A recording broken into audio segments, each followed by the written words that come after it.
Pendant plus d'un an, un espoir précis a circulé discrètement parmi les catholiques attachés au rite ancien. L'espoir que Léon XIV, en assumant la papauté, puisse éventuellement lever les restrictions que son prédécesseur avait placées sur la messe latine traditionnelle. Cet espoir a maintenant, selon l'un des plus hauts responsables du Vatican lui-même, été formellement et directement fermé. Le 29 juillet 2026, l'hebdomadaire catholique britannique #Tablé * a publié une interview du cardinal Arthur Roche, préfet du dicaster pour le culte divin et la discipline des sacrements, l'office du Vatican spécifiquement responsable de la régulation de la pratique liturgique à travers l'Église universelle. Dans cette interview, menée par la journaliste Maggie Ferguson, le cardinal Roche a déclaré clairement que le pape Léon XIV maintiendra la politique liturgique établie par le pape François à travers * Traditioni Custode * et ne restaurera pas les permissions plus larges pour la messe latine traditionnelle que le pape Benoît XVI avait introduite à travers * Summorum Pontificum * en 2007. Avant d'examiner ce que le cardinal Roche a réellement dit, il vaut la peine de rappeler précisément ce qui est en jeu dans cette question de politique spécifique, car l'histoire importe pour comprendre le poids complet de ce qui a maintenant été annoncé. * Summorum Pontificum * n'était pas, correctement compris, une simple permission accordée à la discrétion du pape, révocable à la convenance de tout futur pape. Il était formulé par Benoît XVI comme une clarification d'un droit existant, établissant que la messe traditionnelle n'avait en réalité jamais été abrogée et que tout prêtre de l'Église latine conservait le droit liturgique de la célébrer sans avoir besoin d'une permission spéciale de son évêque local. Ce document de 2007 est issu spécifiquement d'années de dialogue soutenus entre Benoît XVI et la fraternité Saint-Pie X, dans le cadre d'un effort plus large de réconciliation à la suite des tensions de 1988. En 2021, * Traditioni Custode * a inversé entièrement ce cadre, ramenant la messe ancienne au statut d'exception nécessitant une permission épiscopale spécifique, une exception que les diocèses à travers le monde ont depuis appliquée avec des degrés de restriction très variables, comme cette chaîne l'a documenté de manière extensive ces derniers mois. L'interview du cardinal Roche arrive à un moment précis et significatif. Dans les semaines suivant les consécrations de la fraternité Saint-Pie X du 1er juillet et le décret d'excommunication ultérieur émis par le dicaster pour la doctrine de la foi, plusieurs cardinaux auraient fait appel à Léon XIV, suggérant que ce pourrait être précisément le moment d'assouplir les restrictions existantes sur la messe traditionnelle, comme un geste de bonne volonté envers la population catholique traditionnaliste plus large qui venait de voir sa propre communauté soumise à la peine canonique la plus sévère de l'Église. Les déclarations du cardinal Roche fonctionnent, en effet, comme la réponse de Rome à cet appel. Et la réponse est non. Le cardinal a expliqué son raisonnement en revenant au thème de l'unité ecclésiale.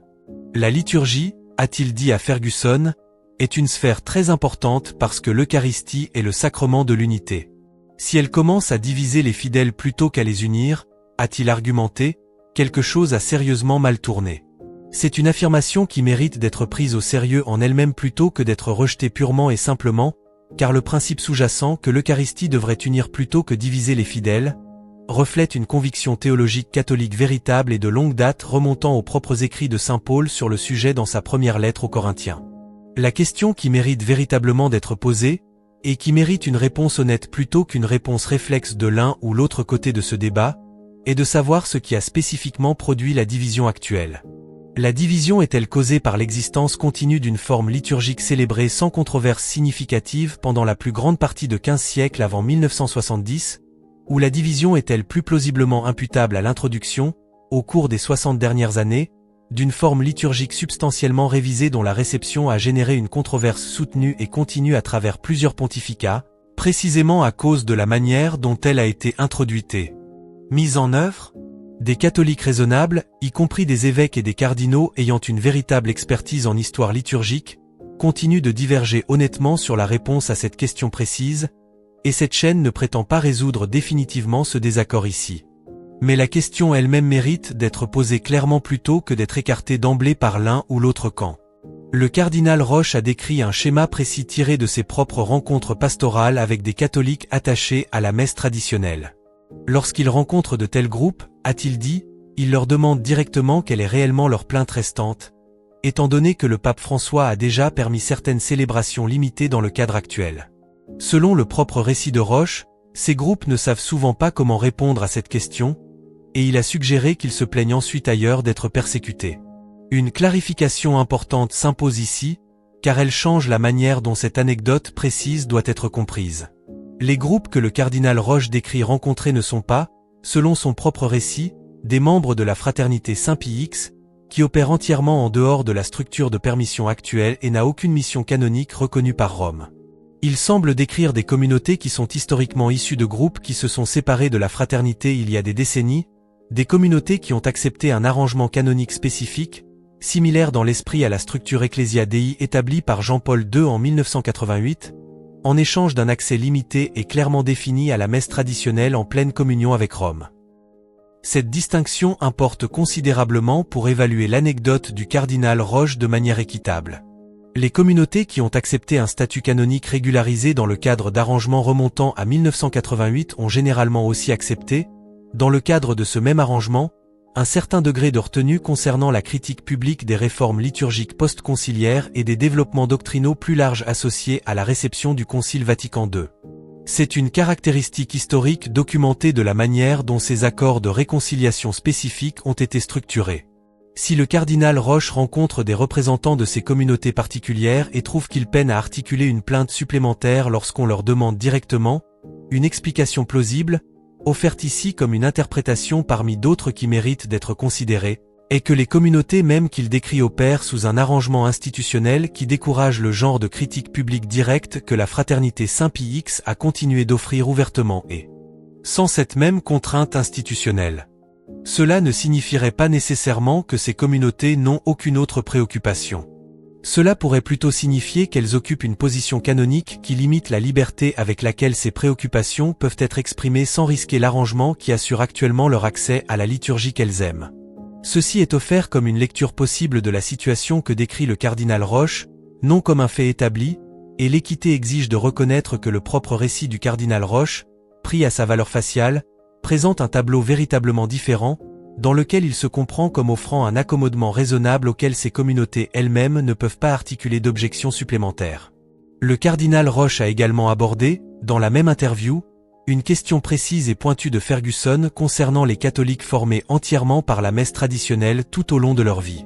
Interrogé directement sur le point de savoir si une catholique âgée qui a passé toute sa vie à assister à la messe tridentine devrait maintenant conclure que sa formation religieuse antérieure avait été en quelque sorte erronée ou déficiente, Roche a répondu sans ambiguïté que ce n'était pas ce qu'il suggérait.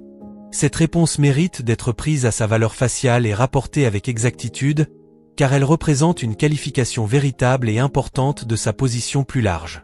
Le cardinal Roche n'argumente pas que la messe traditionnelle telle qu'elle a été célébrée au cours des siècles précédents était invalide, illicite ou spirituellement déficiente pour ceux qui en ont été formés. Sa position, telle qu'il l'articule, est considérablement plus étroite. Il argumente plutôt que les réformes liturgiques suivant le Concile Vatican II ont été entreprises dans le but spécifique de préparer l'Église à ce qu'il décrit comme un rôle plus missionnaire dans le monde contemporain. Cette affirmation précise que les réformes post-conciliaires étaient destinées à renforcer la capacité missionnaire de l'Église mérite un examen honnête à l'aune des données observables des 6 dernières décennies, car des affirmations de ce genre doivent être évaluées par leurs fruits plutôt qu'acceptées purement sur l'autorité de la personne qui les avance. Les décennies depuis l'introduction de la liturgie réformée ont coïncidé, en Europe occidentale et en Amérique du Nord en particulier, avec un déclin substantiel et bien documenté de l'assistance à la messe, des vocations sacerdotales et religieuses, et du nombre de paroisses et de communautés religieuses fonctionnelles, un déclin que cette chaîne a précédemment documenté à travers des fermetures diocésaines spécifiques, des consolidations de séminaires, et la fermeture de monastères. Contemplatif en France. Que la liturgie réformée ait spécifiquement causé ce déclin,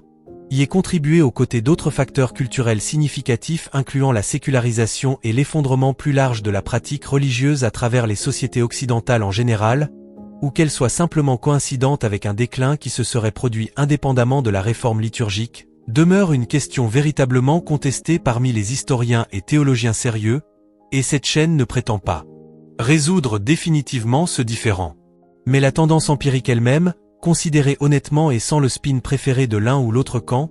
ne confirme pas de manière directe l'affirmation spécifique selon laquelle les réformes ont réussi à renforcer la vitalité missionnaire de l'Église, du moins pas dans les régions spécifiques où les réformes ont été mises en œuvre le plus complètement et où l'activité missionnaire, selon la plupart des mesures disponibles, contractée plutôt qu'expansée sur la même période de 60.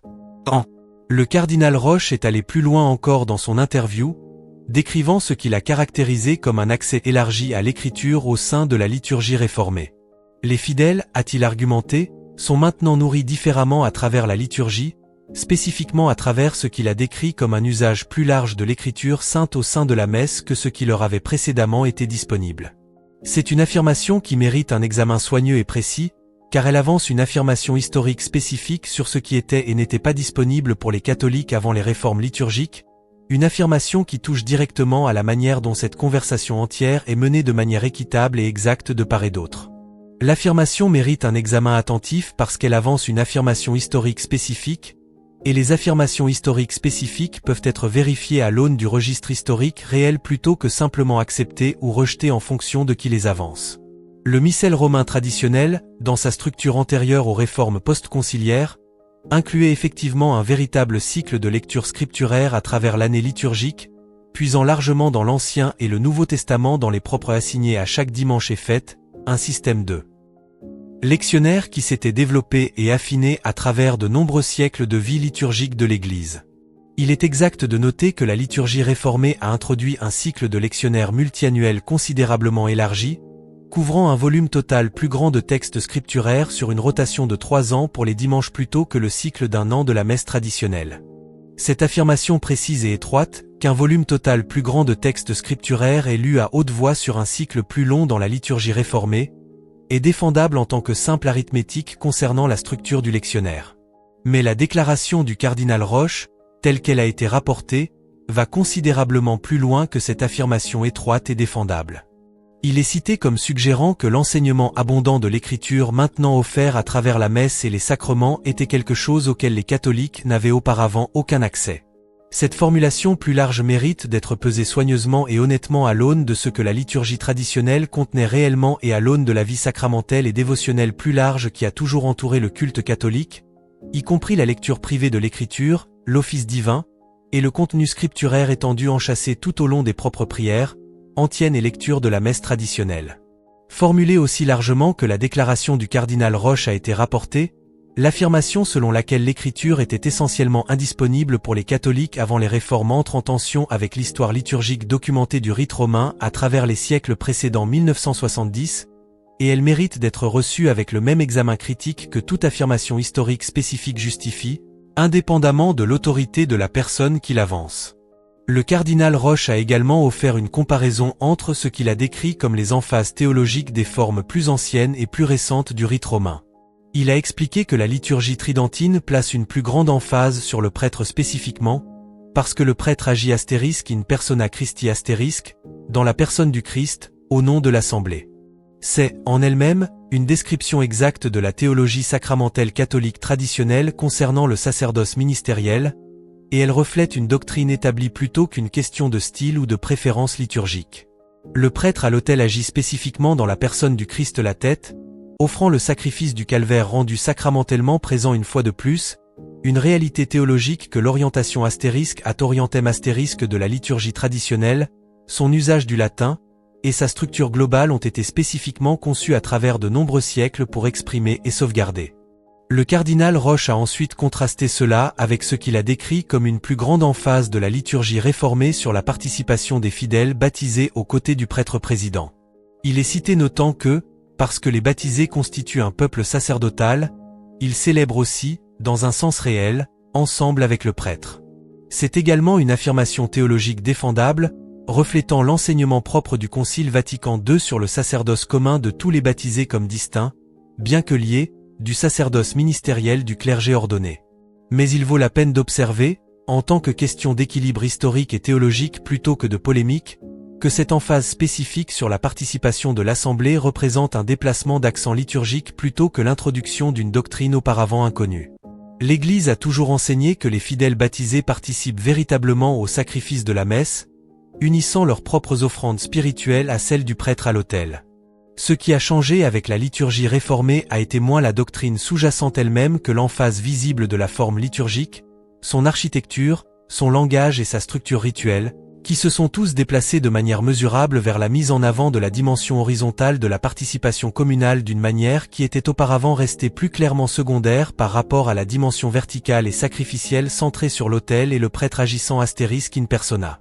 Christi astérisque. Que ce déplacement d'emphase spécifique représente un développement légitime et organique de la doctrine, comme le soutiennent ses défenseurs, ou une altération véritable de la manière dont les catholiques en sont venus à comprendre et à expérimenter la messe, comme le soutiennent ses critiques, demeure précisément la question théologique au centre de toute cette controverse de 60 ans, et la propre description du contraste par le cardinal Roche, offerte ici dans ses propres termes, illustre pourquoi cette question continue de générer un désaccord aussi soutenu parmi les catholiques fidèles des deux côtés. Tout au long de l'interview, le cardinal Roche est revenu à plusieurs reprises sur le thème de l'unité ecclésiale, le présentant comme le critère principal guidant la discipline liturgique actuelle. Il a dit à Ferguson que l'Eucharistie est le lieu où tous les catholiques devraient pouvoir se rassembler ensemble. C'est, encore une fois, une affirmation qui mérite d'être évaluée honnêtement à l'aune du registre historique plutôt que simplement acceptée ou rejetée de manière réflexe. Pendant environ 19 siècles avant les réformes introduites dans les années qui ont immédiatement suivi le Concile Vatican II, le rite romain traditionnel a en fait servi de forme liturgique unique unissant l'écrasante majorité des catholiques de rite latin à travers chaque continent où l'Église s'était établie. La fragmentation liturgique spécifique que le cardinal Roche décrit comme troublante pour l'unité ecclésiale, selon une lecture simple de la chronologie historique, un phénomène qui a émergé spécifiquement dans les décennies suivant l'introduction de la liturgie réformée, non un phénomène qui a caractérisé les nombreux siècles pendant lesquels la liturgie traditionnelle seule a servi de forme ordinaire du culte catholique à travers l'Église latine. Cette observation est offerte ici non comme une résolution définitive d'une question historique et théologique complexe que des chercheurs sérieux continuent de débattre, mais comme un fait historique pertinent qui mérite d'être placé aux côtés du propre cadrage de la question de l'unité par le cardinal Roche, afin que les spectateurs puissent peser le tableau complet pour eux-mêmes plutôt que de ne recevoir qu'un seul côté d'un récit historique véritablement contesté. Tout cela doit être compris dans le contexte spécifique et lourd de conséquences dans lequel l'interview du cardinal Roche a été publiée. Elle est arrivée dans les semaines immédiatement suivant les consécrations de la fraternité Saint-Pie X du 1er juillet et le décret d'excommunication ultérieur, une période pendant laquelle plusieurs cardinaux auraient fait appel à Léon XIV pour considérer l'assouplissement des restrictions sur la messe traditionnelle comme un geste de bonne volonté pastorale envers les catholiques traditionalistes plus largement, distincts de et au-delà de la situation canonique spécifique de la fraternité elle-même. Les déclarations du cardinal Roche représentent, en effet, la réponse la plus claire et la plus autoritative de Rome à ce jour à ces appels, délivré par le responsable Vatican spécifique ayant la responsabilité institutionnelle directe de la discipline liturgique. Et la réponse délivrée est sans ambiguïté. Les restrictions introduites sous astérisque traditioni custode astérisque resteront en place. Les libertés plus larges établies sous astérisque summorum pontificum astérisque ne seront pas restaurées. Pour les catholiques qui avaient espéré, raisonnablement et de bonne foi, qu'un nouveau pontificat pourrait apporter un changement de direction significatif sur cette question spécifique et longuement contestée, cette interview représente un signal clair et autoritatif qu'aucun tel changement ne doit actuellement être attendu. Il vaut la peine de dire clairement que l'espoir de ce genre, étendu vers un pape nouvellement élu avant que ses politiques et priorités spécifiques ne soient devenues claires, reflète une posture entièrement raisonnable pour des catholiques fidèles à adopter, et la déception de voir cet espoir non réalisé ne reflète aucun échec de disposition catholique propre envers l'autorité légitime. Le pape demeure le pape, et la position déclarée du cardinal Roche, quelle que soit la manière dont on évalue ses arguments spécifiques, représente le jugement réfléchi d'un haut responsable du Vatican opérant dans son propre domaine légitime de responsabilité institutionnelle. Ce que ce moment appelle, alors, n'est ni le désespoir ni la rébellion, mais la même combinaison de clarté honnête et de fidélité patiente que cette chaîne a constamment essayé de modeler à travers sa couverture de ses développements. La clarté sur ce qui a réellement été dit et ce que cela signifie en pratique pour les catholiques attachés à la messe traditionnelle. Et la fidélité qui continue de prier avec ferveur pour le pape Léon XIV, pour le cardinal Roche, et pour tous ceux qui sont actuellement responsables de la gouvernance de la vie liturgique de l'Église, afin que la sagesse et une véritable charité pastorale puissent encore guider les décisions encore à venir, même lorsque les décisions déjà prises ont déçu des espoirs raisonnables d'un résultat différent. La messe ancienne qui a formé les saints ne dépend pas, en fin de compte, d'une seule annonce vaticane pour sa propre valeur et sainteté inhérente. Elle a enduré des restrictions auparavant, et à travers chaque saison précédente de restrictions à travers les siècles, elle a continué de nourrir les fidèles qui la recherchaient avec une dévotion véritable. Quel que soit l'environnement politique actuel à Rome, cette réalité fondamentale demeure entièrement inchangée. Qu'en pensez-vous? Laissez un commentaire ci-dessous. Amen. Que Dieu vous bénisse.